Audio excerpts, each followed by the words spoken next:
Well, hello from beautiful Marrakesh, Morocco. I'm Magalie Laguerre-Wilkinson here with my friend Malik Yoba. We are here in Jinan Thompson, this beautiful property in Marrakesh, for the Diaspora Salon. A great few days of just wonderful thinkers coming together. Amazing. Thinking, talking, laughing, crying, praying, smiling, singing. Praying, singing. Malik is meditating. Malik, is this your first time in Marrakesh? It is my first time, and I've been a fan of Marianne and this property. So I was so excited when I met her in How did you Brazil. discover? Oh, okay. Yeah, I met her in Brazil at the Black Travel Summit. And so they have that WOVA app, the conference app. Oh, yes, sure. And so when I saw her picture on the app as someone who was attending, I was more excited to meet her than anybody at the summit. She definitely is a draw for a variety of reasons. I just spent the last few days thinking about my experience here and what I was going to put in the guest book. And it's been really hard to gather my thoughts into one place because I have so many.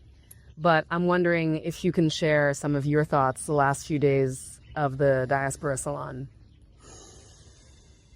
I mean, you're an actor, entrepreneur. You've done a lot of different things. Have you ever been to something like this? No, but I'm going to answer your first question first. Yes and no. So this sentiment of us needing to gather and share our thoughts and the best of us show up to ideate, to strategize, to, cross-pollinate, perhaps joint venture, inspire, meet, discover, all those things. That's happening a lot. So with my company, Yoba Development, we convene a similar gathering of like-minded folk who are looking at how we push each other forward together. So we do that in New York, pop-ups around the country. But to be here in Africa, in this environment, with this level of intentionality, in a Black-owned space, right? So usually when we convene, it's not in spaces that we own, right? That are designed with us in mind. That's new. And so there's a edifying quality. Feels like a family reunion, even if you're just meeting folks. It doesn't matter what language exactly, they speak for sure, or where they're from. So yeah, it's been nice to be more than nice. That's too simple a word. But. Is there anything that stood out for you these last few days? Anybody or anything or any moment? So many, but one of the things, since Jinan Thompson means Garden of Paradise, and to think about how Marianne and Gary designed this place, and particularly from the plant life and the level of intentionality on using indigenous plants. Some are not native to this area, but how he's been like ancient irrigation systems to, grow food, to have plant life that, is going to be resilient and can create a paradise-like garden effect. That stands out. But yeah, I mean, so many people for so many reasons. Yeah. We've had some moments of intensity during the last few days, and you have spontaneously brought people together through song and prayer and meditation. Where does that come from? Years of practice. I've been doing this work for about 40 years. And this work being? This work of gathering human souls and doing healing work and group facilitation, and even not in design or facilitate officially any workshops or anything, but whenever you bring people together and you have moments of vulnerability, transparency, right? Maybe some triggers, right? Mm-hmm. To be able to catch that and hold it and know what to do. It's like being, emergency medical person. Show up and exactly. Is this a gunshot wound? Did someone cut themselves on glass? Like, what is it? So when you have that skill set, it's easy to say, oh, in this moment we need a song, and we need this particular song, and we need it a cappella, and we need these lyrics, and we need, a moment to breathe together and to hold a space. But yeah, no, it's just instinctive, at this point, to see what was happening when a woman is expressing, a Black woman is expressing what is it like to be a research scientist and have your funding cut from an administration that is showing it doesn't care about the work you're doing in healing other people through, mental health issues and drug addiction, which is an addiction. It's a sickness. It's a sickness. Right. And so when you know that population, men my age, black men over the 50 and over are the highest rates of suicide. I think people realize that.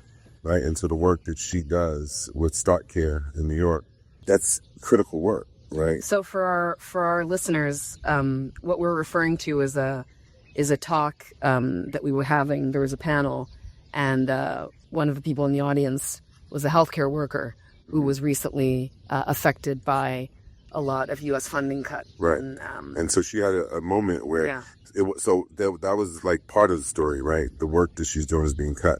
The fact that she has to fire black women, the fact that she showed up here as a black woman and saw some things that triggered, that reactions for her, right? And so that was a moment where I could see her pain. Yeah. I was like, okay, I'm going to sing a song, and I'm going to encourage us to gather and pray.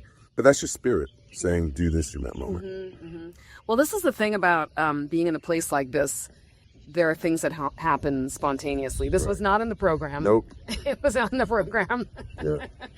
But what was even more beautiful, I think, in that moment was how it was received by everyone. Because I think everyone understood it in that moment and got it. Well, you heard like a collective gasp from some of the women in the room when she said certain things. You're like, so you knew that this was touching a lot of people. So yeah.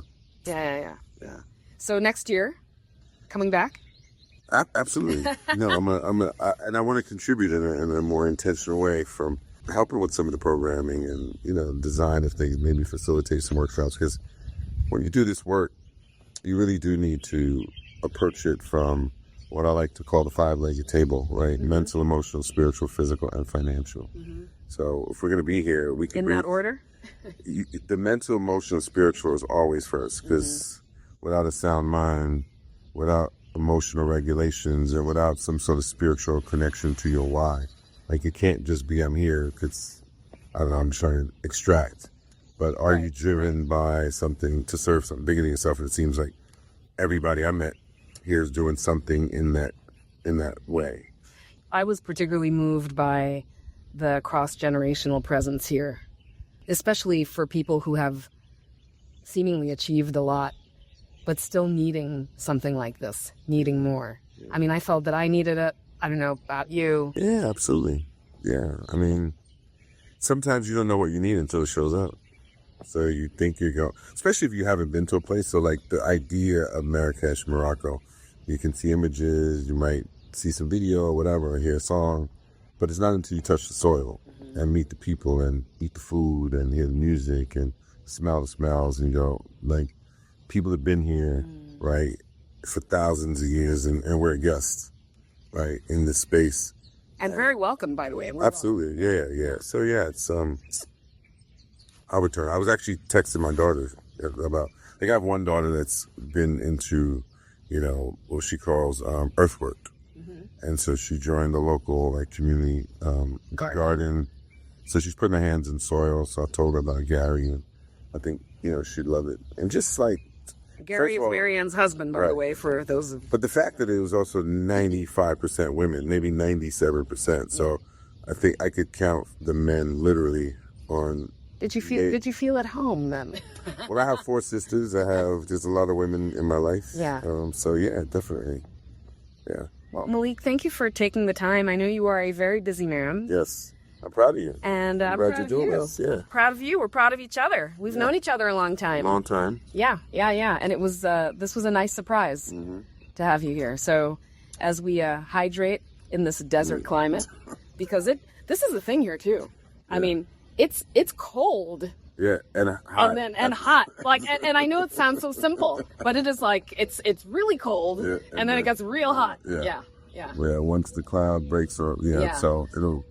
I think it's supposed to be 77 today. But it's a different 77. Yeah. Because it's dry too. Yeah, it's a dry heat. Listen, I just want to thank you for this. I want to thank our listeners for listening, and we hope that a lot of these conversations are inspiring you to do something better, to do something in your communities, and even probably to come here, because it's pretty special. You know what I hope for you? What do you hope for me? That this inspires you too, even more than you know at the moment of doing it. I'll keep you posted. Yeah. Thanks, Malik. You're welcome.